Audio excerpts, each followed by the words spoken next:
We were in the desert. It's like the most remote, strange place. And at some point, there was going to be Angelina flying the airplane, and Annie were getting ready to do that. And Angelina was climbing onto the wing to climb inside the little bubble of it's a tiny little cabin. And she looked over at me and she went, "Let's go scare your mother." I'm Jill Demling. Welcome to my new podcast, Going Rogue. Today's guest is Jonathan Van Meter. Jonathan has spent half his life writing about the most famous people in the world, mostly women, for the likes of Vanity Fair, the New York Times, and of course, Vogue magazine, where he has been a contributing writer for over 30 years. From Oprah to Michelle Obama, Lady Gaga and Angelina, Jonathan has written about them all. His first book, The Last Good Time, came out in 2003, and his second, about a famous woman, of course, will be out at the end of the year. Let's listen as Jonathan Van Meter goes rogue. Hi, Jonathan. Hi, Jill. So when I was thinking about seeing you today, I was trying to figure out when we first met. I know it was a long time ago.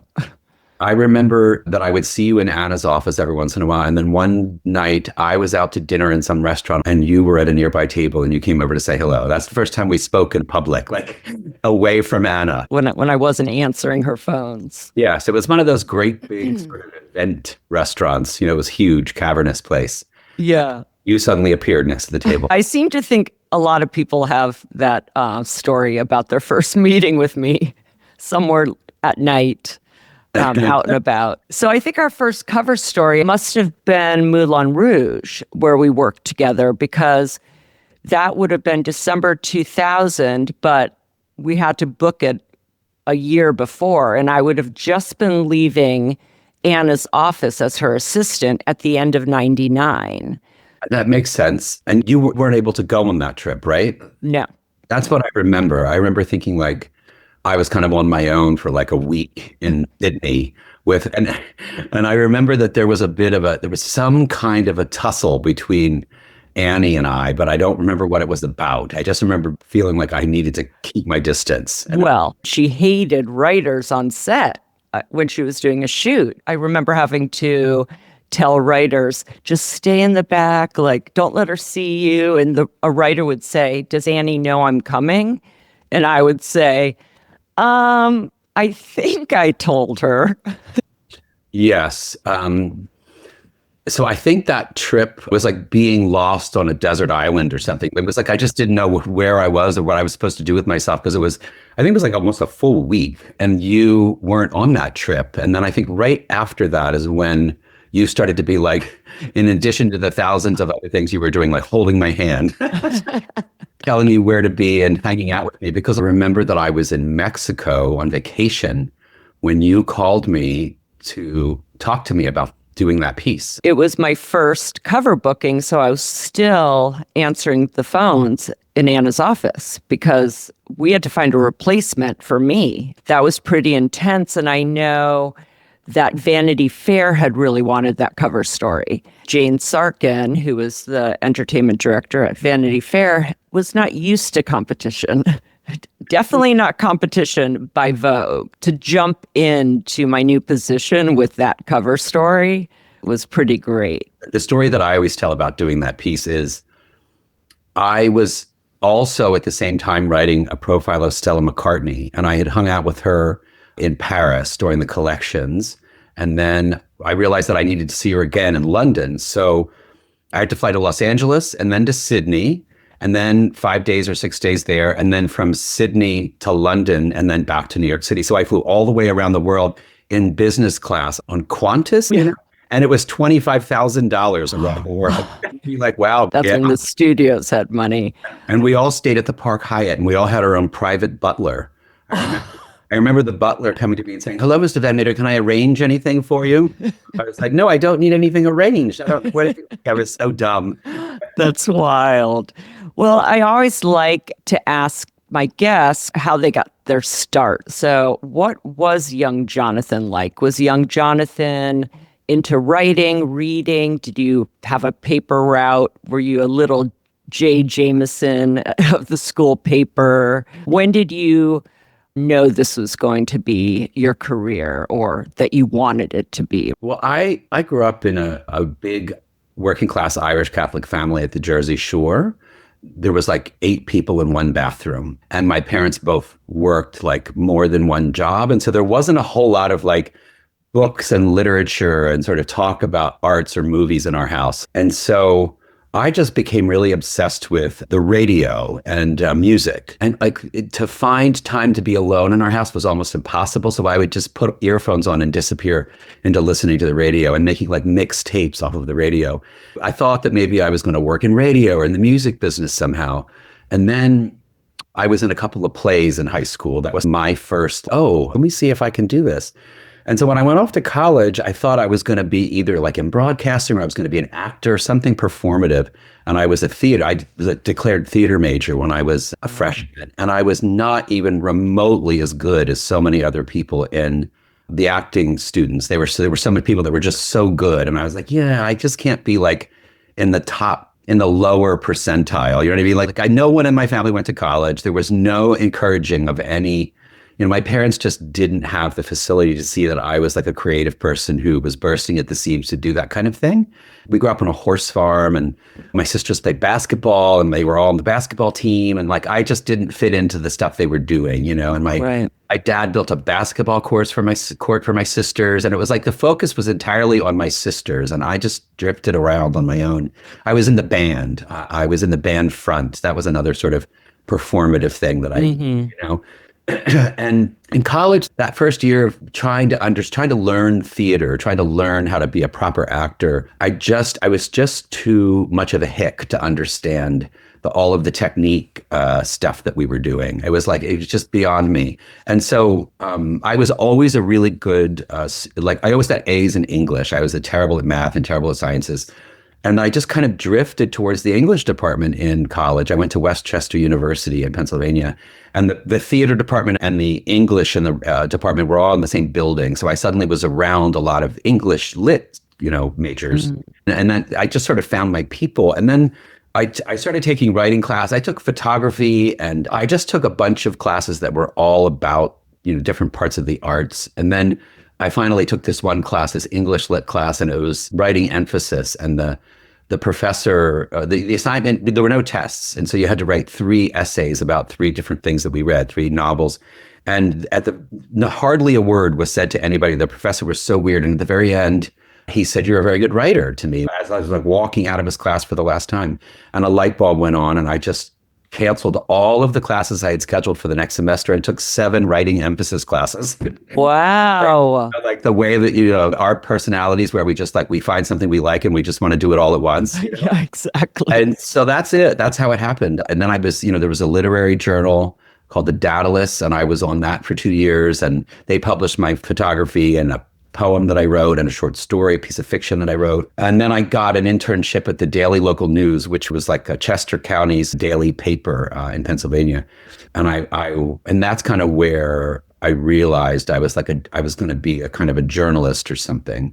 And then while I was in the midst of that internship, I started going to Atlantic City to drive around to all the radio stations to see if I could get a job so that when I graduated, I would have a place to go. I just had no idea what to do with myself. So you were still focusing in your mind a career at a radio station. Yeah, you weren't really thinking of career writing at this point. Exactly. I didn't see myself as a writer at all. I wasn't the person who read tons of books when I was a kid. I never kept a journal. There was no part of me. Wow. And then even after all of those classes where I thrived and having that internship, I still thought you better get a job doing something that you'll get a job at, right?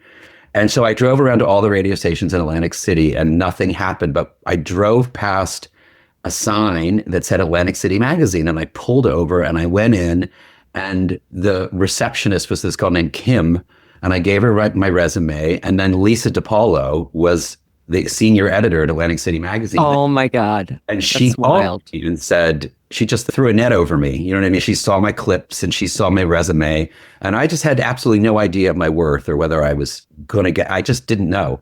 And so that was it. So that internship that summer that I graduated in 1985 was I learned every single part of magazines, and they would throw me little bones of little assignments. And I just figured it out. That's how it happened. It's so wild because your story seems similar in a way to mine, where we fell into it, or we were in the right place at the right time. You Totally. saw that sign, you pulled over, Totally.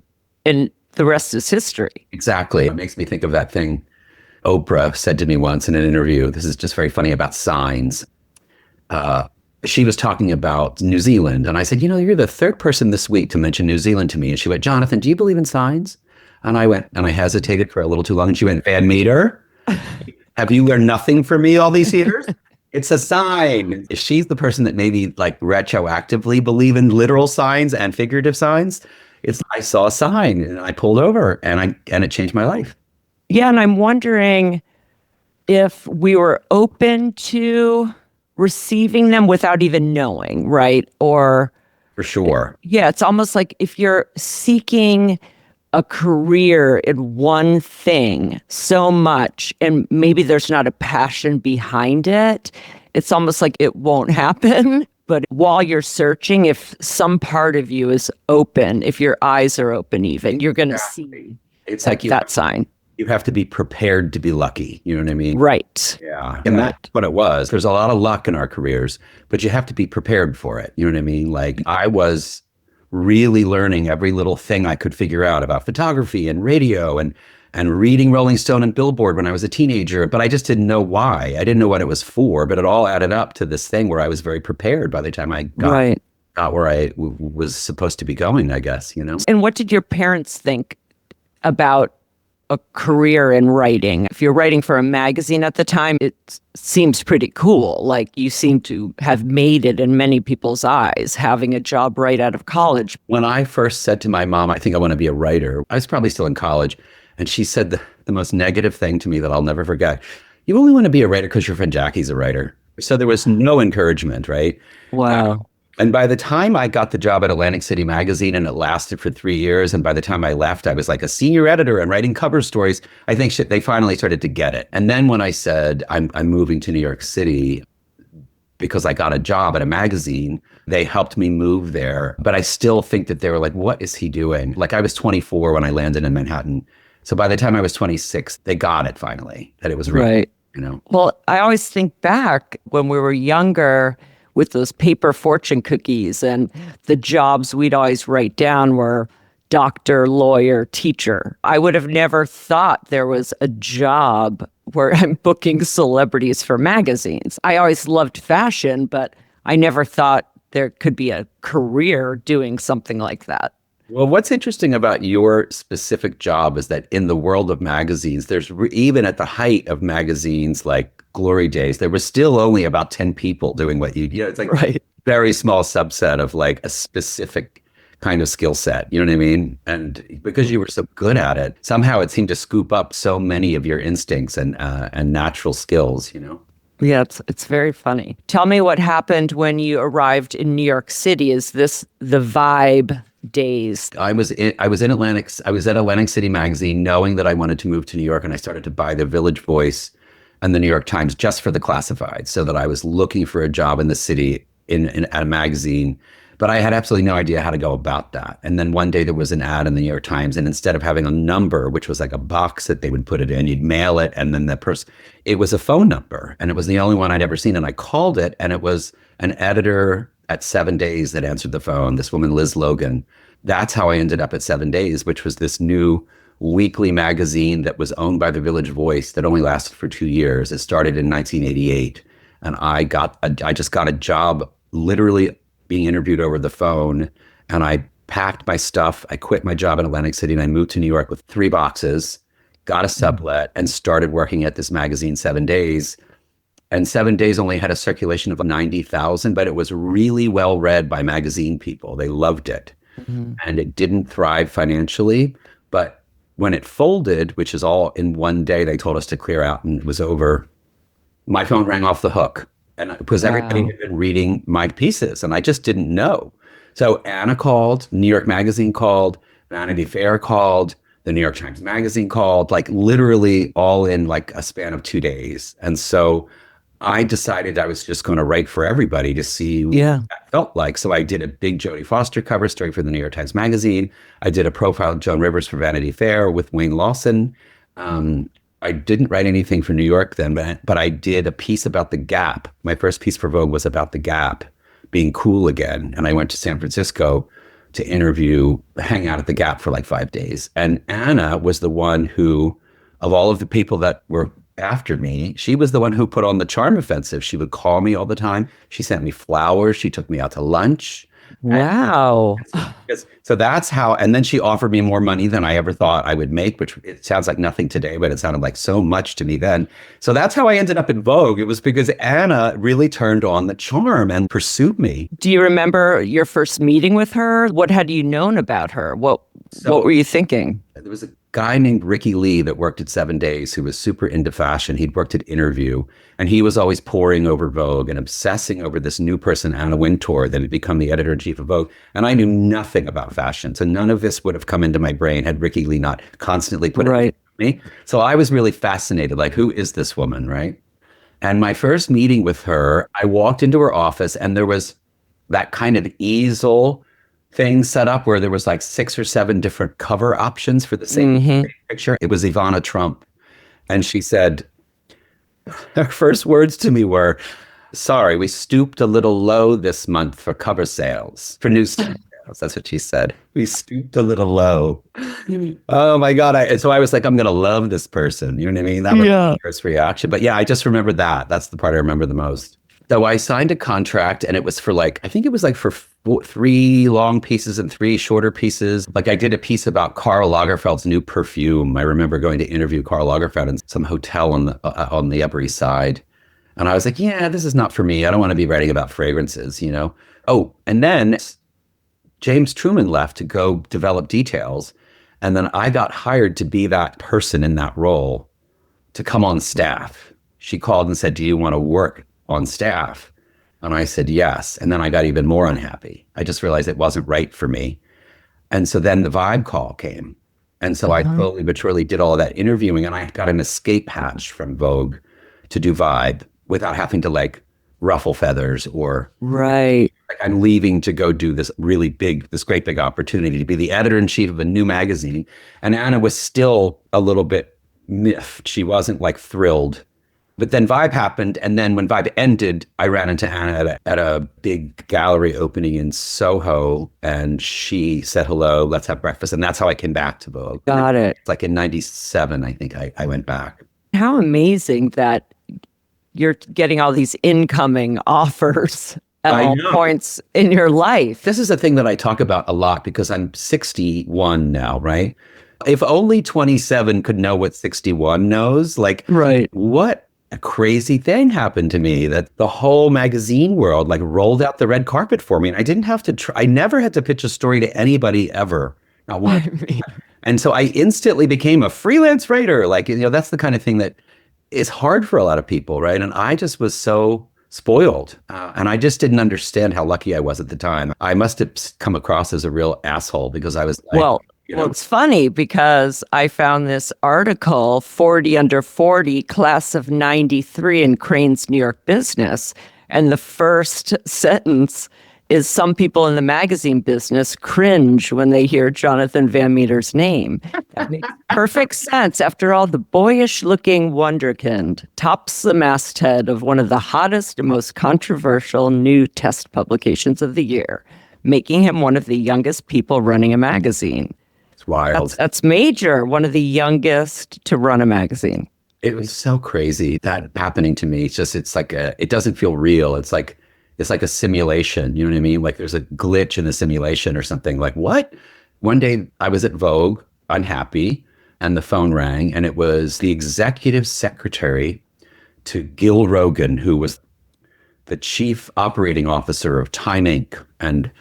And I was like, oh, okay, sure. And so I met with Gil, and it was explained to me that Quincy Jones and Time Inc. Ventures were going to do a test issue of, you know, they didn't even know what to call it at the time. They were like, Quincy Jones basically wants to start a Black Rolling Stone.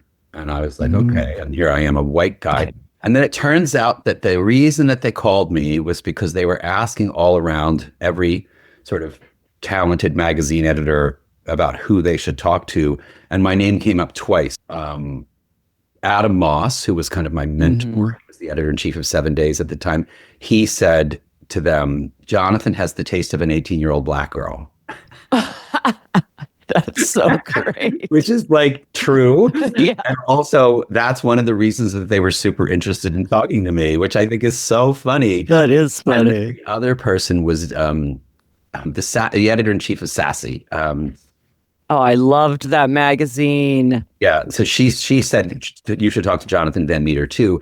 And so that's why they interviewed me. And then I had one interview after another with like the structure of the Time Warner world. I flew out to LA and Quincy interviewed me in his enormous mansion in Bel Air. And then I had to meet with Russell Simmons, who was involved at the time. And it went on for months. And then finally I got the call and said, you got the job. And I was like, what? And what were you thinking? I mean, you were a writer and now you were taking a very different position. I mean, some editors-in-chief were writers. Anna was not. It's a lot more business oriented as well. Yes. And I didn't fully understand that at the time. That's one of those situations in life where it was like, I just jumped in with both feet without looking. It's funny. My mother always made fun of this about me. Like I often made decisions without thinking about it that sometimes led to amazing things and sometimes were kind of disastrous, right? It's kind of a crapshoot that way, but it's still the way I do things. I just like, take the leap. And so I just also was a little bit full of myself. At 28, you're just like, sure, I can do that. And there was a lot of parts of that job that I was very good at. Like I hired the most amazing art director and the most amazing photo editor because I really understood how things should look. It was like something, I think the way the magazine looked was the most successful thing about it. Less good at the business stuff, like having to go, like fly to Portland to talk to the people at Wyden and Kennedy that do the Nike ads, like having to make the pitch. I mean, I was like, what am I doing in this room? Like, anyway, and then also going to these very structured business meetings at Time Inc. You know, it was like, it was intimidating. And did you get to write at all? How was that? No. I didn't write at all. So it was just about curating the magazine and then working, kind of being like Anna. Like having watched Anna, I was just like, I'll just try to do it like she did it. And it was hard. They should never have hired a white gay man to edit a hip hop magazine. They should have never hired a 28-year-old white gay man to edit a hip hop magazine. But that's on them, right? That's the mistake. Right. And then I had to suffer the consequences of that because it was very controversial. It was like, why is this white man, editing what is essentially a black magazine? It was weird. And how long were you there? I was hired to produce a test issue and hire a really tiny staff to do that. And I had months to produce this one issue that they put on the stands in September of that year. I guess it was 93 that they put it on the stands. And then the staff dispersed when we were done. And then it was in production. Then it went on the stands. And then we waited to see if it did well. And it sold like crazy. The ad director sold so many ads that she had to close the magazine. So it was this huge success. And then we had to get proper offices and staff up. And that like a year. And then when I was finally officially the editor-in-chief of a magazine that was going to go forward monthly, I think I produced 10 or 11 issues before it was all over. So it was probably 2.5 years all told, but I think I only produced like 12 issues in all that time. Then there's the story of how it all ended, which was sort of crazy and bizarre. Should I tell that story? Yeah. I mean, I've read some things about it.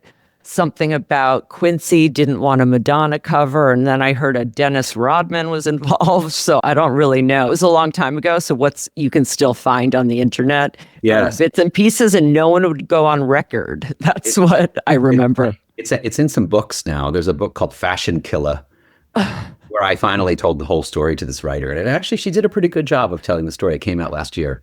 It's about hip hop and fashion. So the magazine was conceived once I was in charge as a kind of, if you take the idea of a black Rolling Stone it's really what you're talking about is an urban culture magazine. So it's like every kind of music that isn't rock and roll, basically. Or country. Exactly. There's a lot of things that fall into that. So what we always talked about it as like most of the people, it's like the opposite of most magazines in America at the time. Most people were white, and then occasionally there were some black people. We're just going to invert that. Mostly it's black people, sometimes some white people. You know what I mean? Right. And so I had reached out to Liz Rosenberg early on and said, if there's any chance anywhere along the way to do a Madonna cover, just let me know. And she was like, well, you should come up with something interesting for her to do because she's sick of doing profiles. She's sick of doing straight up interviews for, another picture of Madonna on a cover. Who cares? And so one day I saw in USA Today that some reporter had like stuck their microphone in Madonna's face when she was at a basketball game. I think it was a New York game, and asked her what she thought of Dennis Rodman, who at the time was like, he always had like green hair and like, he was like still beloved by people. He hadn't gone off the rails yet. Right. She said, he's like the Madonna of basketball. And I was like, why don't I get the two of them together to like have a conversation, and we'll do a shot of them together. Oh my God. I proposed it to Liz Rosenberg, and she said yes. And so off we go, right? This will be amazing. And so, flew to Miami, got the two of them there. I gave them the tape recorder and all the questions. We did a big photo shoot. Wait, and they hadn't met yet? I mean, because they dated later. So exactly. Did you matchmake them? Yeah, absolutely. That's how they met. Wow. And so like I stayed there for a week because then I had to go get the interview transcribed, and then I took the transcript to Madonna's house, and I still have it with all of her markings on it. Like, oh my gosh. Let her edit it a bit, and I wrote an introduction to it, and then the cover, everything was all set to go, and then the phone rang one day, and Quincy said, "I don't want you to run this cover," and I was like, "You're fucking out of your mind? What?"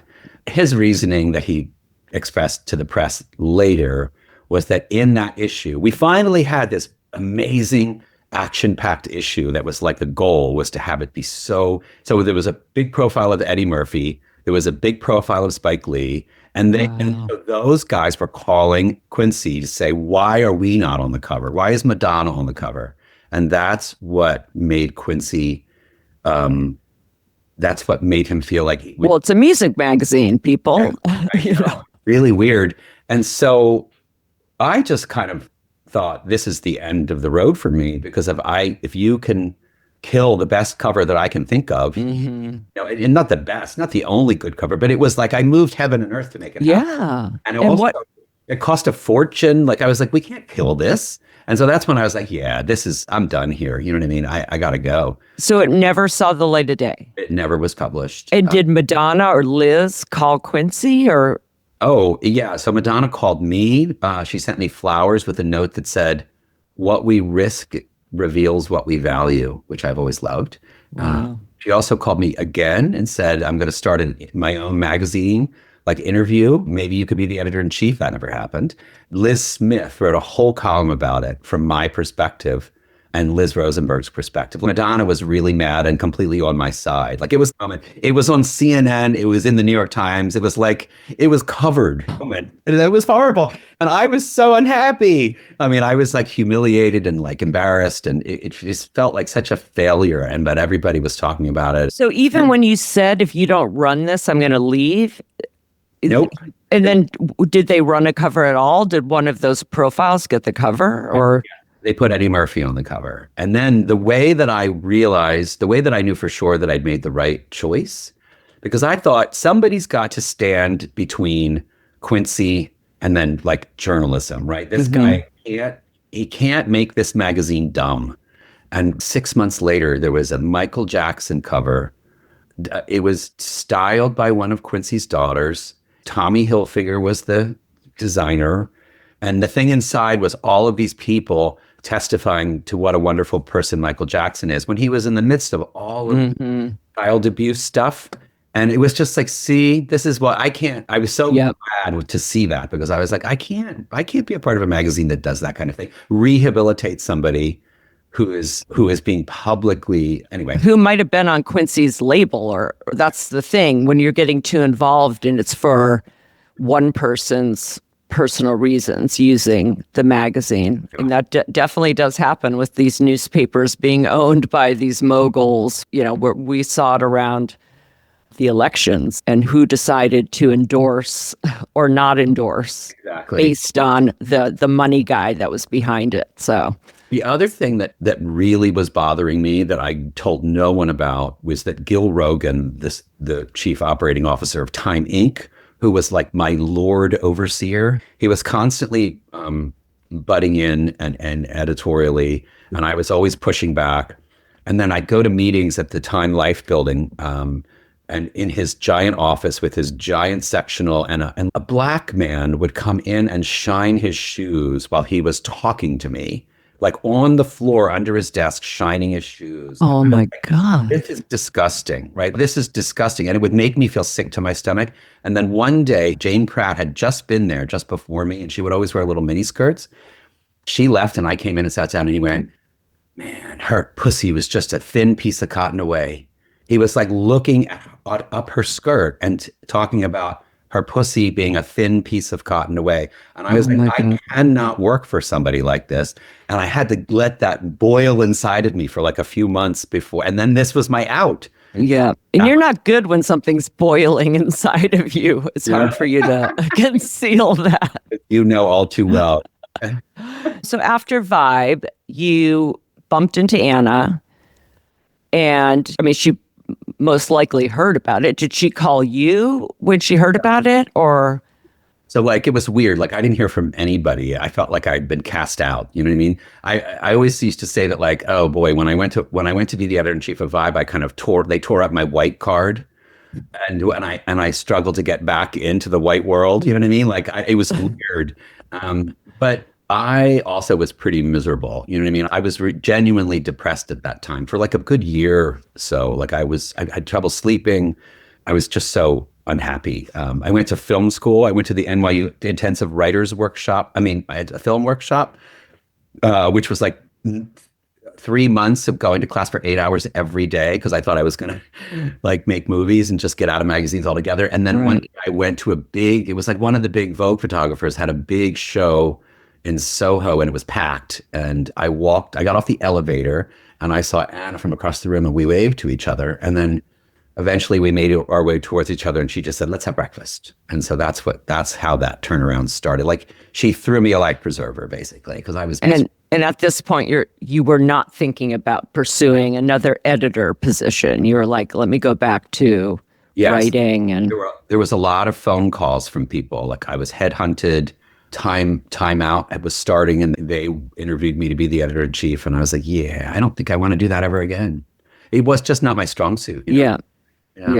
So we did a lot of cover stories together, and you didn't just write about actors. You wrote about politicians, Hillary, Michelle Obama. You had the icons of Oprah, Lisa Marie Presley, and musicians, Gaga, Rihanna, Adele, on and on and on.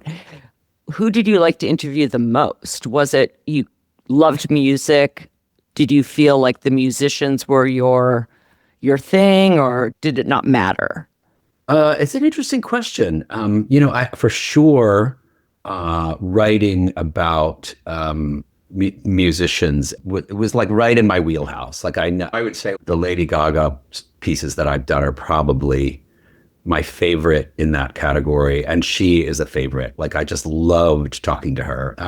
What was it about her? Let's talk about Gaga, because I know there is that picture that's still probably on the internet of the two of you leaving a hotel or a huge crowd. I just remember some crazy Gaga story. Yes. I met her in.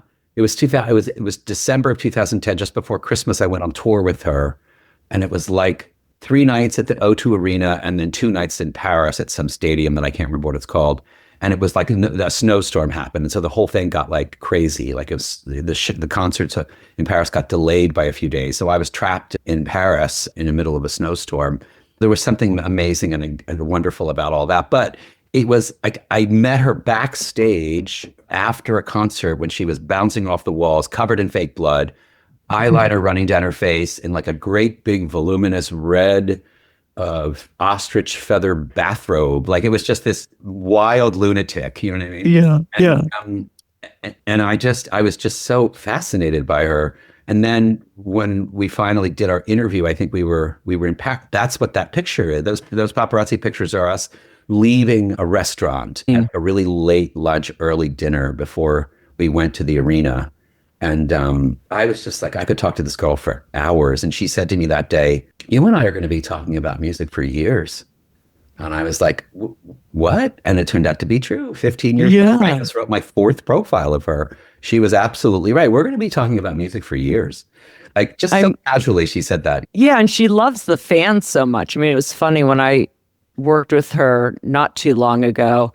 We had to dress her from the racks after the shoot wrapped to leave the studio because her fans knew where she was going to be. Most celebrities actually try to not let their fans know where they are. Yeah. But, I mean, the crowds outside of the studio, and she wanted a new look, and she did the whole thing where someone gave her a bouquet of flowers, and then as if she was the bride, she threw it behind her into the fans. That picture reminds me of that because they just know where she is, and she's so gracious to them too. Yeah. We left the hotel one day in Paris, and she said, "Do you want to go out the front door so that you can see and see what it's like?" And I said, "Okay." And it was a maw of churning people screaming and yelling. I got knocked to the ground. My tape recorder went flying out of my hand. I had to get grabbed by a security guard and pulled into the van. It was really intense. What does make a great interview? I know obviously a lot relies on the subject and them being open and willing. I know when I book the celebrities, the interview is the last thing they want to do. Their walls up and don't ask them about this, don't ask them about that. And a lot of times I told the Vogue writers, I know you want to ask about the person they dated or some situation that they don't like to talk about. At least wait till the end. Get a full interview before you ask them in case they end up walking off set. But I realize you need to get that, but please wait till the end. Yeah, it's funny. You had a role in what makes part of it work, which was, for me, the ideal scenario was always, can we hang out one day and then can we really talk another day? Can it be like a couple days apart, can sort of feel each other out? And then if that wasn't possible, then it was like, can I have one interview and then another interview another day? What really always worked for me, and I almost always got this, was the first interview, I didn't even write down questions. It was like I was meeting somebody for lunch. And I would not ask them. I would just talk. And that's what I think was sort of the thing that worked best for me, because they would see you as a person, not somebody that was there to get something from them. That wasn't transactional. It was right. You're not putting the recorder, next to their lunch plate. Just as a rule, I never, ever put a notepad and a pen out on the table when I was having lunch with somebody, ever, because it just reminds them that they're like, anything's being written down. And so I would just remember everything that I could see that I wanted to note and write it all down as soon as the interview was over. But the other thing about that too is that I would write down questions and then color code them. So if it was going really well, all the questions were up for being asked. If they were answering questions really too quickly, I had the color-coded thing. So like there were the extra questions because they didn't want to open up. And right. There were the people that talked endlessly, and then those were coded a different color because these are the most important ones, because I'm not going to get all my questions in because they fill up the time with the longest answers. Right. So I was really prepared with like 3 different plans every time. You know what I mean? Oh my gosh. And do you remember who was your favorite interview? I mean, you have tons, and it can be more than one because Gaga is up there, and I know 5 that I know you're going to say. Yeah. But I would love to know best and worst, because as a writer, you're getting an assignment. When we talk about who we think should write a cover story in a meeting, I'm thinking personalities, who's going to jive with someone. But also we're thinking about who has another piece in the issue, who's working on something and they're not going to be available. So you might have been given a profile that you did not want. So all of that, I would love to know, like best and worst. And do I have to do it? Yes, you do. Yeah. Obviously, Jennifer Aniston is one of them because I wrote about her a bunch of times. She was just so fun to hang out with. After the first interview where it was a little awkward, and then the day ended and I got a call from Stephen Huvane the next day saying she wants you to come to her house tomorrow because she could see she just saw who I was, realized that she hadn't been open, wasn't comfortable. And I felt the same way. I was like, this is going to be lame. And I had to change my schedule and then went to her house and we hung out and we smoked cigarettes with her dog. And it was like the real life. You know what I mean? And so I was like, oh my God, I love her now. And so every piece I ever did about her after, we would laugh our heads off and like drink tequila and smoke cigarettes. She was just so fun. And then there was that same feeling with Jennifer Lawrence, obviously. She just wanted to play. Like we went on a 7-hour bender once, you know, like it started at the Odeon on a Friday at like 1:00 in the afternoon. 7 hours later, I left her hotel room. Like we'd emptied the mini bar. You know what I mean? It was like, it was just insane. And I love it. That's when the publicists are like, she has 45 minutes. It's like, really? Yeah, good luck. Renee Zellweger is a really interesting person to interview. If you catch her in the right moment and you can tap the vein, she's so unusual and she just says the most unusual things and she can just riff. She loses the self-consciousness of being interviewed. That's what it is that some people just never lose that self-consciousness about the fact that they're being interviewed, and some people do. Like Oprah is really fun to interview. She's very focused. She really listens to your questions. Some people really want to answer your questions. That's what I love. Some people want to shoot the shit for hours. Some people want to answer your questions, and they want to really do it thoughtfully. So even if it's that 1 hour and a half interview, if they're really focused and they listen to you, it can be truly amazing in just an hour, but they've got to be focused and unafraid. You know, Catherine Zeta-Jones also was really fun. Like I remember hanging out with her on the set of Chicago and her husband, Michael Douglas, was there and he and I were hanging out off camera, laughing and yucking it up. She'd be shooting a big scene, dancing and singing, all sweaty, come over and hang out with us. And then the three of us would stand there talking. And it was like, some people will just allow you in that extra layer. Like when you're suddenly with a very famous woman and her husband, and then she's not always talking to you, but she's talking to him, but you're allowed in, then you get to see who they really are. They're not just focused on you answering your questions. They're talking to other people around you. And that's, you get to write a better profile. So some people give you that gift. Yeah. And I was thinking about Chicago. You had to do the cover story on both of them together as well. So you went to set, because I remember this very clearly, even talking to you from set. Rob Marshall was great and very respectful of writers and of Vogue. Some directors, producers, not so much, because you are there while they're filming. But I do know that Rob Marshall was very supportive of any sort of Vogue cover story, but then having to interview them offset together, how do you manage that when it's two stars?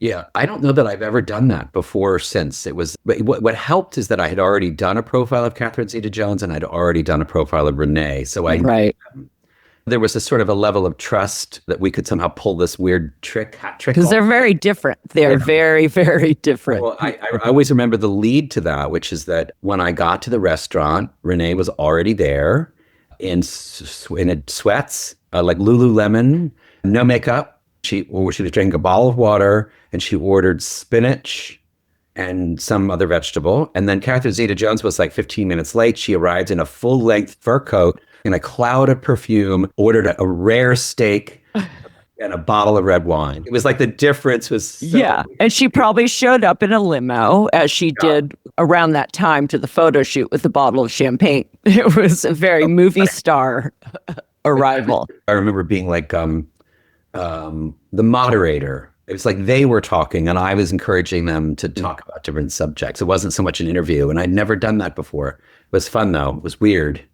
But yeah, there are other favorites. Like, I'm trying to think. Well, you have Jen Aniston and Angelina, so we should jump into that because you interviewed them both the first time.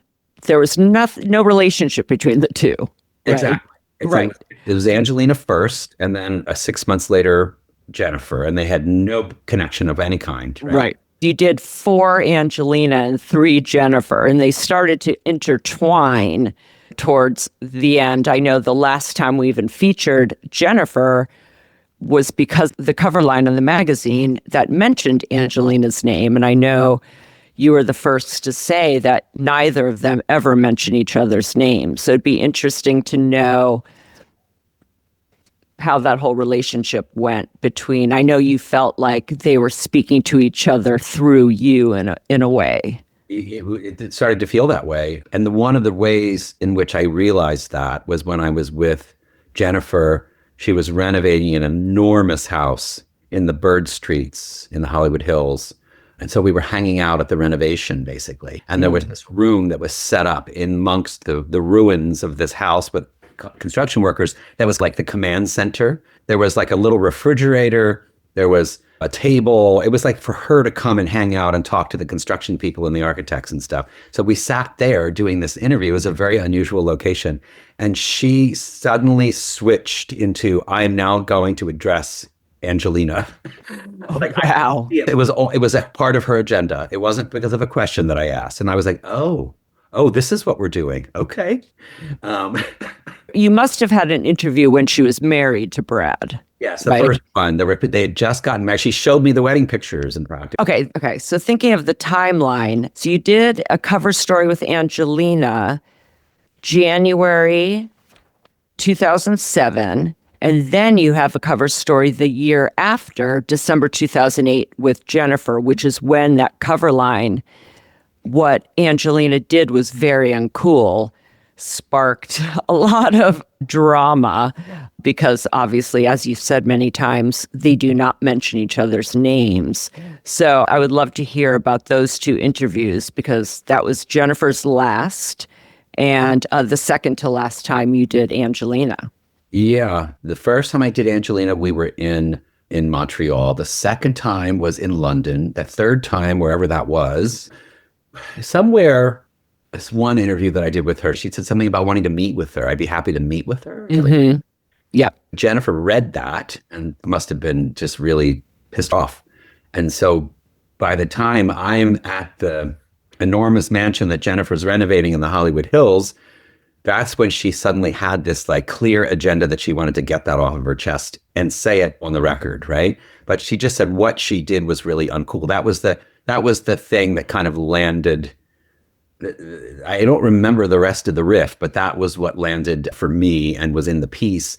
And that wound up on the cover that was then edited to put her name in, right? Right. I'm going to grab the issue. December 2008. Yeah. Because I know it was 2 sentences because I kept going into the art department.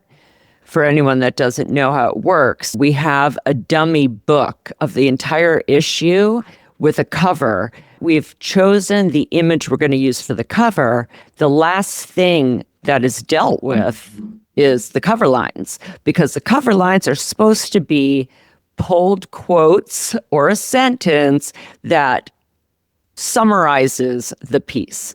So I had kept going in there to make sure the red dress was on the cover, the dress she wanted, because the last cover we had run with her was not great. She was not happy. So I just kept saying, okay, great. It's still on the cover. There's been no changes. We shipped. There were no cover lines on that dummy book before it shipped. So there maybe was a reason for that. So when I get the call, and I know we've talked about this, we both got a call from her publicist. We had sent her a first bound. First bound copies had the corners cut off. They weren't for sale, but that was the way to give a sneak peek of a cover story or of the issue before it hit stands. We weren't doing it digitally then. So I would FedEx a first bound. So they had a couple days to see the issue before it hit stands. And I get a call and I'm thinking it's going to be, thank you so much, Jill. We love the cover. And no, it was shocking. I hadn't even seen the cover line. When I put that issue into the envelope, I didn't even think to look at it. And right when I got into the office that Monday, I read over and over again the whole piece in the dummy book, and never once does she say her name. And it really was only 2 sentences. What's funny about that is that it's like the one thing that they expect from Vogue is not to be treated like the tabloids treat them. And that was what happened there. It was a very tabloid vibe. Okay, here it is. When I ask her about Angelina Jolie, Aniston asks me to turn off the tape recorder for a moment. Suffice it to say, if there's never any love gained in the first place, there can be no love lost. But she did want to put a few things on the record. Funnily enough, they involve some of the same issues brought up by the recent profile of Jolie in the New York Times, in which she talks about falling in love on the set of Mr. and Mrs. Smith. She asks me if I ever saw a cartoon that appeared in the New York Post a couple of years ago that depicts Aniston talking on the phone in her kitchen. The bubble over her head says, "Hi, Angelina. I decided to take you up on your offer of the sit-down talk." In the drawing, Aniston is loading a shotgun, and there's a copy of Vogue sitting next to her. The cartoon was inspired by an interview I did with Jolie for the magazine January 2007, in which she said she'd welcome the opportunity to sit down with Aniston. Someone sent Aniston the cartoon, and afterwards she could not resist the urge to buy a copy of Vogue to see what the fuss was about.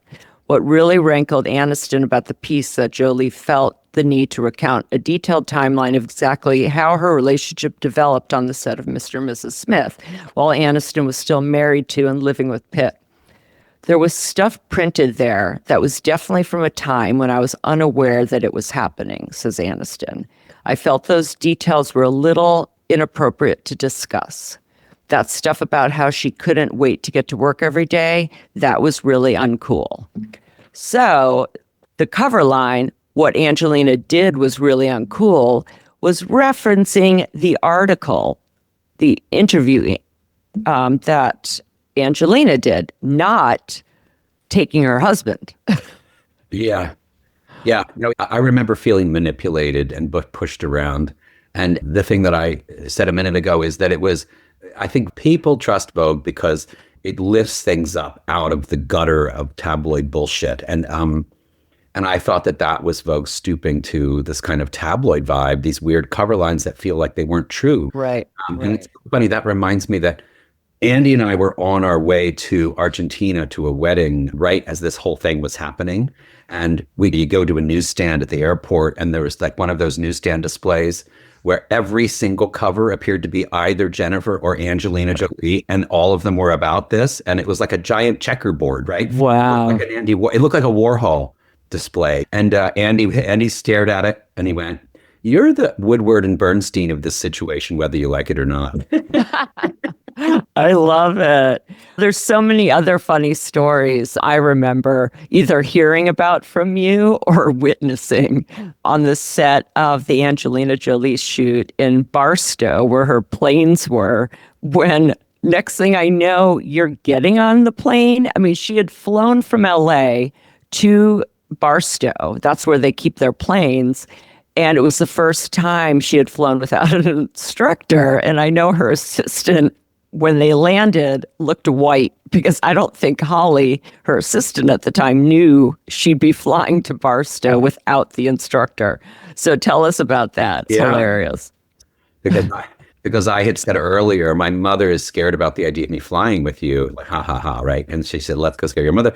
And so I just ran and jumped on the plane, and it was like, and literally off we went. And Annie and I were sitting in the back seat, which is this tiny little bench, right? Yeah. So we're squished right up against each other, and Annie's got like 3 different cameras, and so she just dumped them in my lap because there was nowhere else to put them. Then she at one point decided she wanted to be in the seat next to Angelina in the front, so she climbed over. She had to climb through this tiny little. There was hardly any room between the top of the seat and the. Oh my God! While she was flying? Well, Angelina was flying, and so she wasn't going to make it. I had to put my hand on the butt and push Annie through. And I remember, didn't you say something like, if something had happened, it would be the famous photographer Annie Leibovitz, movie star, or something like that, and other. Yeah. So while we were flying, by the way, Angelina was like, "Maddox loves it when I make G-forces," right? Which is basically like flying in a circle or upside down or dropping the thing. He's like, do you want to try it? And was like, oh, before we even asked, she just did it. And we were like, stomach dropped. And then we landed. I called my parents and I said, and both of my parents got on the phone and I was like, I just flew with Angelina Jolie and it was wild. And my dad said, does anybody remember who else went down with Patsy Cline?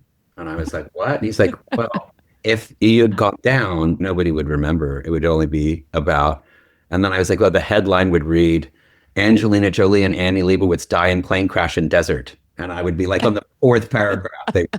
Oh my God. Wasn't there something funny with Amy Schumer? I mean, I remember trying to schedule that. I remember us on the phone looking at her comedy tour and figuring out what cities, and there are, I think, all in the Midwest, that you were going to be going along with her to. Where? What happened was, I don't remember exactly how it unfolded in the earliest part, but it all got sort of mixed up and confused, and maybe it was going to get canceled right at the last minute. And then you called me, and I was really hungover, and said, she wants you to fly up, just meet her at Teterboro and come with her on her private jet. And I was like, fuck, so hungover, like brutal. And I was like, no, I can't do that. And then you're like, you gotta. So I got my shit together and I got to Teterboro and off we went. And we went to a bunch of different cities. But what I remember most is that two things. One, I sat down on the plane and she got onto the plane and we were facing each other. And Joan Rivers had died and she was my friend for 25 years. And the first thing she said was, tell me the funniest thing Joan Rivers ever said to you. And it was like, so like a perfect thing to say to somebody. Right. A comedian, right? Like knowing that there's got to be the funniest thing she's ever said. And then when we landed in Minneapolis, the news came on to all of our friends that Prince had just died. And it was the weirdest thing to land in like the land of Prince when Prince was just dying. You know what I mean? It was, oh my gosh, really amazing. It colored the whole experience for us. And then sometimes things don't go your way. Right. So Rihanna, so I remember all the calls from you from Barbados, and I remember trying to be like, just go enjoy yourself. It's going to happen. Take this time. I know she canceled again, but it's going to happen. Just go to the beach, like trying to make it a vacation for you so you wouldn't obsess about the fact that the interview kept getting bumped. Yeah, I landed in Barbados and went to my hotel. It was right on the beach. And then there was this waiting game that went on, and which I had done before. And then it got pushed further. We were supposed to meet like at noon or something. And then that got pushed. And it was like, no, it's going to be at 6 p.m. And then another call, no, it's going to be at 9 o'clock. And so it was me sitting around in and out, ready to go. And also you're nervous before interviews, no matter how many times you've done them, and you're prepared and you get yourself psyched and it's go time, right? Oh. So I was trapped in the room waiting. And then somebody said, have you looked at her Instagram or her Twitter? I forget which. Oh, because Jonathan, at first it was supposed to be jet skis. Exactly. But then the weather wasn't good. Then it was something like she's with her family, but then why don't you guys go dancing later? I remember it kept getting pushed, exactly what you just said, but it went from jet skis to like dancing. Nightclub. I was like, if I could score an Adderall, like I was like so alone in my room, so tired. But I remember somebody said, have you looked at her social media?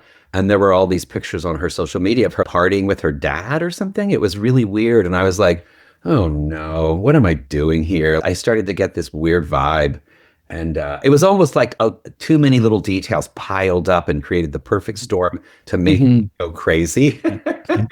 And crazy I went. And I called you, I called Anna, I called Amanda Silverman. The mistake was probably calling Anna because she said, just leave. She was the one who said, just leave.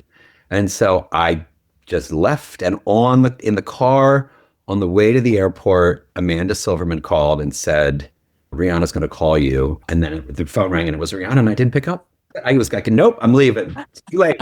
Anyway, it was very bratty of me, but no, but listen, I can only imagine writing and the zone you have to be in, and then writer's block and deadlines, and it's a creative thing, and to have to produce as much as you did, back-to-back covers and deadlines that cannot be moved. Yeah.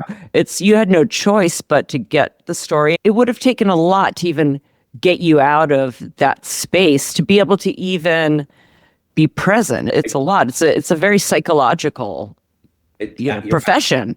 It is a psyop for sure. And the thing is, I like to like people, to write about people that I actually like and like to be around and respect their work. And it's just so much better for me. And in that case, I thought, I can't interview somebody when I'm so mad at them. Right. I was furious.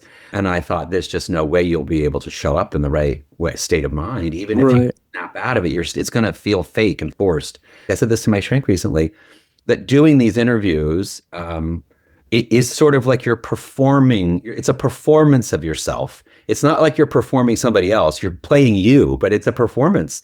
You have to turn on your full personality and put away all of the other parts of your personality that nobody wants to deal with, right? Like, right. You have to be your best self. And so there is this performance aspect to it, even though you're playing yourself. You know what I mean? I thought about that when you said you had a background in theater, because it's true. You do have to perform. And sometimes you have to perform different parts of yourself. Like, totally. I will say to you, like, okay, so, she's pretty mellow. So go in there this way or that way. Because it's all about how to get the best interview, how to crack that code, Yeah. Another story I remember, because we were together in LA for it, was Lisa Marie Presley, when you did her interview. So I would love to hear it again, actually. I just know there's a blindfold involved.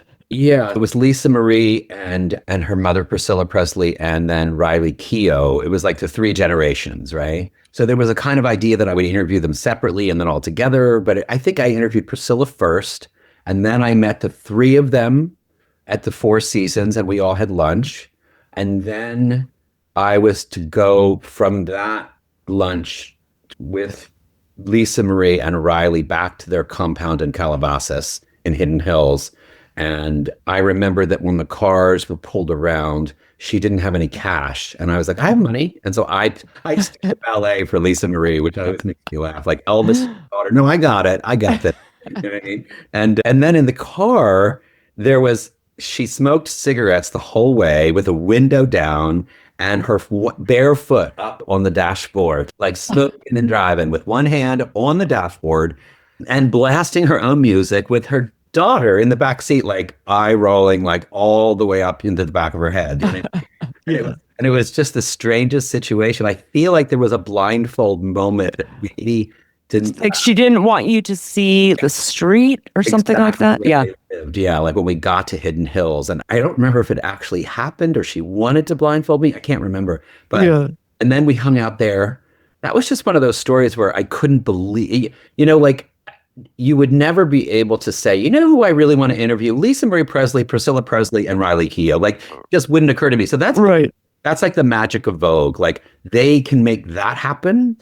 And then you get to be the beneficiary of that. Those were the pieces that always surprised me. I would never have thought of that. Is there a cover story that you didn't get? I think the general feeling at Vogue was that you were the favorite, that all cover stories or features were run by you first as Anna's a student. So yeah. I don't know if there's one that you didn't get, or even in general, if there's someone who's on your bucket list, that one interview that you have to do before you die. I never got to do Madonna for Vogue, and it bugged me. I thought that maybe Madonna didn't want me to do it, or no one would ever tell me why I could never do a Madonna interview. It was like so weird. Oh. And I always thought that maybe I was not being told the truth, because why is it never happening? You know what I mean? Anyway. That's so strange. That would seem like a no-brainer. I know. Oh, I guess Hamish probably did that one at home when she turned British. Julia Roberts is a person who I've loved and admired and been fascinated by, and I've never gotten to interview her. So that's one that's in that category. Mm-hmm. I used to say Hillary, but then I got to do that. And a couple of years ago, I used to think Meghan Markle would be a great interview for me, but I feel that less now. She's become like a regular person now. Right. Was still a princess, fully ensconced in the castle. I thought, oh, that would be fun. You know what I mean? And I know that when we used to have these features meetings, if you had done a cover story of a celebrity already, the general consensus was someone else should do it. And I didn't understand that. I'd always say, well, we got a great piece with Jonathan. He's super comfortable with so-and-so. He should do the second one. Our Vogue readers most likely have read chapter 1 and will get more out of it if it's Jonathan. So what was that like when there's gaps between meeting a celebrity and just diving back in, or any changes that you were surprised to see someone that was so different than the first time? Yeah, that was, again, not something that I would have thought of, but you orchestrated that in a way that sort of quietly started to happen all the time. And it turned out to be amazing. Charlize Theron comes to mind. Like, when I first met her, she was still finding her way in the movie business and in Hollywood. And we were in Berlin. It was like we had ran around and drank beer and ate pizza. It was so fun. It was like off the radar. And then the next time I saw her, she was like a full-blown superstar. And we left Orso in Beverly Hills and tried to sneak out some back way. And yet there were still like 50 photographers, paparazzi, that swarmed her car. I mean, from Berlin, where she was walking around with not a single person knowing who she was, to a few years later where it was like she could barely move. So that was the one thing that you would really see, is the way that somebody's fame had changed, and the way the pulled close. They closed ranks and were not being as open with the world and not wanting to be out in public. And so the interviews often took place in sort of much more private arenas and where they were comfortable, and we knew they wouldn't get harassed or interrupted. And yeah, that was an interesting thing to see. I never minded that process, though, because you could really see the machinery of fame. And you were part of it. When they had that cover of Vogue, they made it. So yeah, it's so funny. I never thought of that. Yeah, 1.3 million people just read about them. But, it's funny. I don't want to slag anybody, but people often say to me, who did you not like? And I always go, well, Reese Witherspoon. And it's not that I didn't like her. It's just, of course. He was very, very controlled, very, very self-conscious, didn't loosen up. I couldn't make her laugh. Like, it was just like none of my charms worked on her. You know what I mean? Right. But then, foolishly, 3 years later, 5 years later, maybe 10 years later, they're like, do you want to do Reese again? And I was like, oh, well, maybe she's changed. Nope, nothing changed. Nothing worked again. It was like a really short 1.5 hour interview in a restaurant. Yeah, it's work. Yeah, she definitely views it as work. Yeah, for sure. Did you ever have to interview someone that you really didn't want to, or that you didn't believe in maybe their views, and you had to write a glowing piece about someone that you just didn't feel that way about, and not necessarily at Vogue, in any other job? At Vogue, the two things that stand out are my Blake Lively profile. I just didn't connect with her at all. Right. I didn't care that much about her body of work, and I should have said no. And she was odd to hang out with. She kept making jokes that weren't funny. And so I was able to get that feeling into the piece, so I didn't feel like I was like betraying my own sense of it. Right. And then years and years ago, Jewel, I agreed to write a Jewel. It was like one of the earliest putting stars on the cover. And I was just like, I didn't like her music. We hung out and we didn't connect. And I turned in a piece and Anna was like, Jonathan, you can't say this. It was like, I let it all hang out and I had to get reined in, but I've looked at that piece now and it really comes through. Like, you really can see that I don't like her. Well, you just made me think of something.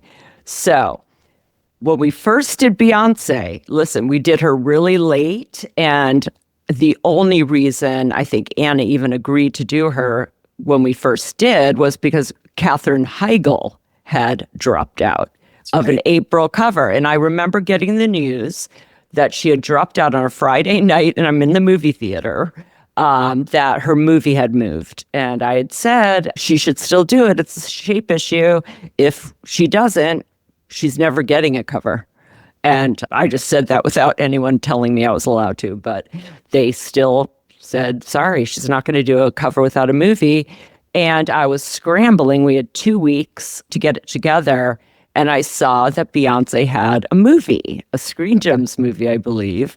And Anna approved her. And I remember after your piece came out, because, a lot of times I'm moving on to the next. Once the shoot's done, once you get your interview, I'm on to May, June, July, August. So I didn't read the piece, but my friend did PR for Screen Gems and called me and so upset. She couldn't believe you had written something about the film, or...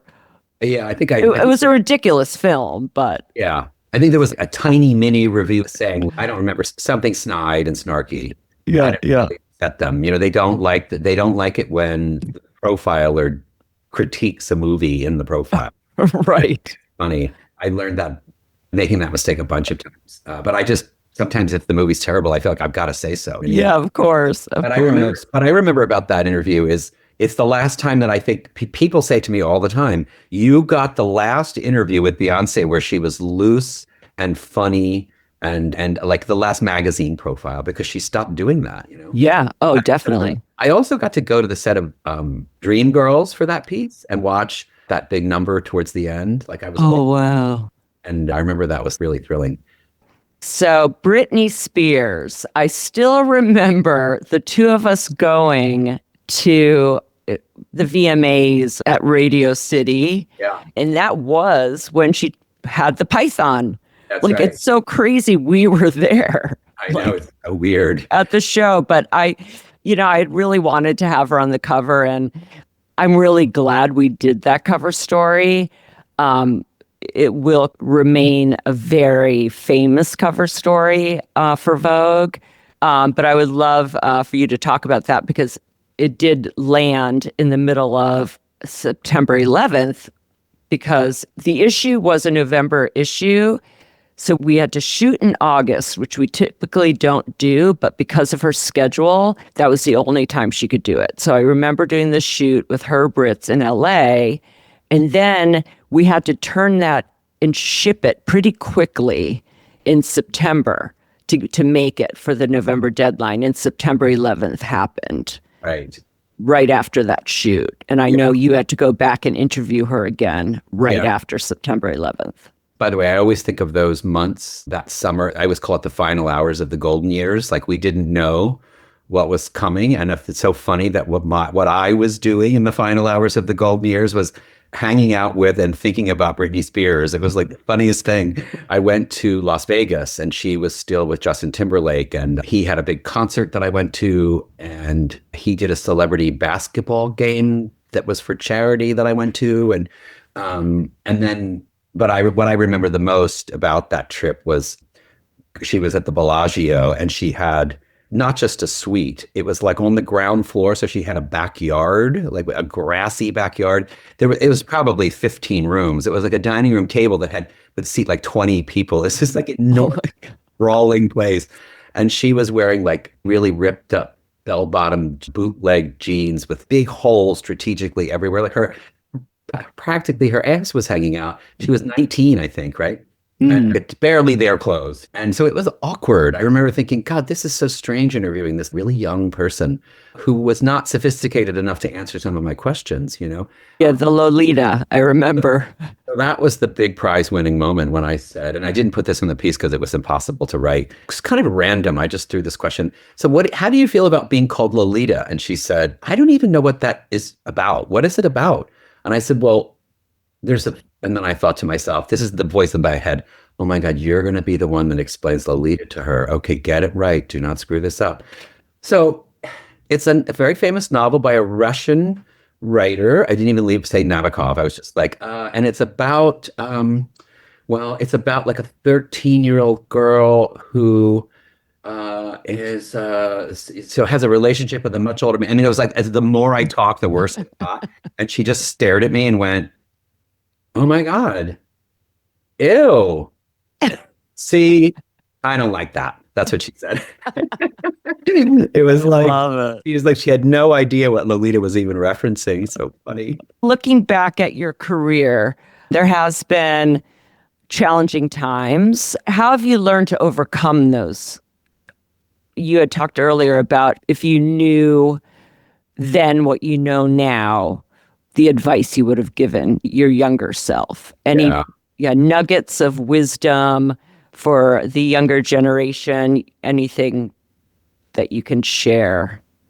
Well, I would say the number one way that I've handled this kind of weird high wire act of a career is having a really good shrink. And I've been seeing her for over 30 years. It was absolutely required for me that I be able to have this one thing, this one person that I could totally trust and say anything to. It was the crucial element to me being able to get through. And also the vibe firing, some of the other ugly moments, even the little things like the being sort of mortified that I left Rihanna in Barbados. Like I regretted it immediately and felt like a fool. And just having that person. My biggest problem over the years has been sort of being a hothead from Jersey. I react. I'm a very emotional person, and I cry really easily. I'm quick to anger. And for me, learning how to control all of my feelings in different moments has been one of my life's greatest accomplishments. I'm much better at not reacting. When I was like 28 or 30 years old, if I could have figured out to just take a deep breath, walk away, take 5 minutes, I just didn't understand it. I always thought that I was made to feel about something was like literally how it was always going to be. Just couldn't imagine that I was going to ever not be that angry about that thing. And of course you don't. I just think it's really important to have wise counsel and to learn how to take a deep breath and step away from things. You don't have to decide everything in that very minute. The magazine world forces you to, right now, we got to decide who's the cover. Do you want to do this piece? And it's like, can I have a minute, please? Like, Exactly. can I please have a minute? Can I think about this overnight? I only ask that question now. I never used to ask that. Can I have a minute to think about it? Oh, no, especially with Anna. You didn't get a minute. A minute would have been 1 second. Yes. Yeah, it's like any news. I'm like, I just left your office. I don't know. I guess it's probably getting older too. Oh no. So this is what I would say. I developed a skill really early on to put most of my personality away so that I could do an interview and just be zen, right? And listen. If I can listen to every word. And I would always think, why can't I apply this to my real life? Why when I'm out to dinner with my friends can't I do that? Put half of your personality away and be calm. And compartmentalizing. That's what you're also doing when you're doing an interview, especially multiple ones. Yes, that's obviously the right word for it. I hadn't even thought about that. And why can't I compartmentalize in my real life? And so I'm learning finally how to do that. And it's helped me tremendously. But I don't really know the secret to it. People talk about compartmentalizing as somehow it's got a negative connotation. I actually think it's really useful, you know? Yeah. And do you think that is your superpower? I know you're a super fun guy, super smart. I enjoy hearing your stories about everything. You crack me up. But your superpower in being so successful at what you do, and not just successful at actually writing great pieces or what you're actually doing, but just great at what you do to get what you need. Right. Yeah. I think that for me, it feels like I'm very good at creating an environment where people can open up. There's a trust that's developed really quickly with me. And I don't always understand it, but I see it happening. And I hear people say that to me. You're so easy to talk to. I can tell you anything. Right. And that's been true with my real life. And then the other thing I would say is I am in the business of sort of getting people, trying to get them. And I just saw the little clip of Oprah saying 20 plus years ago, he really got me. Jonathan really got me. And I've heard it many, many times. And the cover story that I did of Kim Kardashian in 2019, when she read it, she called me and she said, there's no better feeling in the world than when somebody gets you, which I remember. I always have to think about exactly how she said it. There is no better feeling in the world than when somebody gets you. And I thought, that's it right there. You just gave one sentence about why I have succeeded, because people feel gotten by me. You know what I mean? Well, it just came to me. You have to do two jobs. You're not just writing. You have to get what you're writing about. You have to get the information. Yeah. And then write about the information you just got. You're doing the work to get it, to write it. Yes. I mean, it's two different feelings and two different almost personalities too. And, you know, it's funny, that reminds me of another thing. I was writing a piece for the New York Times Magazine, and my friend Diane Cardwell was my editor at the time, and Adam Moss was the editor-in-chief.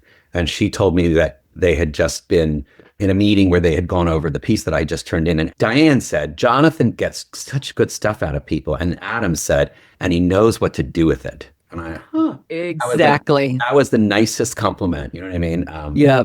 That sums it up. Yeah. That's great. Yeah. At the end of each episode, I like to ask my guests 7 rapid fire questions, and they're the same 7 for everybody.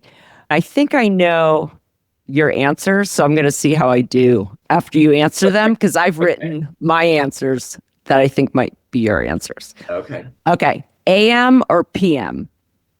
It used to be PM, now it's AM. Uber or Subway?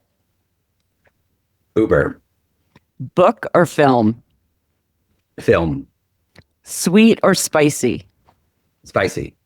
Spots or stripes? Stripes. Top or bottom? Bottom.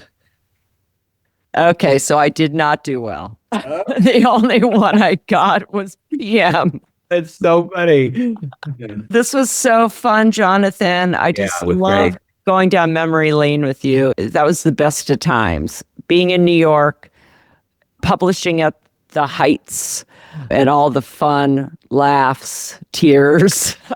You have been such a big part of my life in the most unusual way. That's what it is. It's like I talk about you all the time, and so many of my friends haven't met you before somehow. But it's like, Jill, they only know you as this person that like no, we spent so much time together on the road. Like we slept in the same bed a bunch of times. We were like road warriors or something. Yeah, partners in crime. Every shoot was better Totally. when you were there. It made work fun. Thank you again. Let's just hang up on each other like we used to.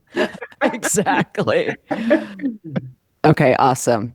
Perfect. Thanks, Jonathan. Welcome, my darling. Love you. You. Okay, that's our show. Thanks for listening to Going Rogue.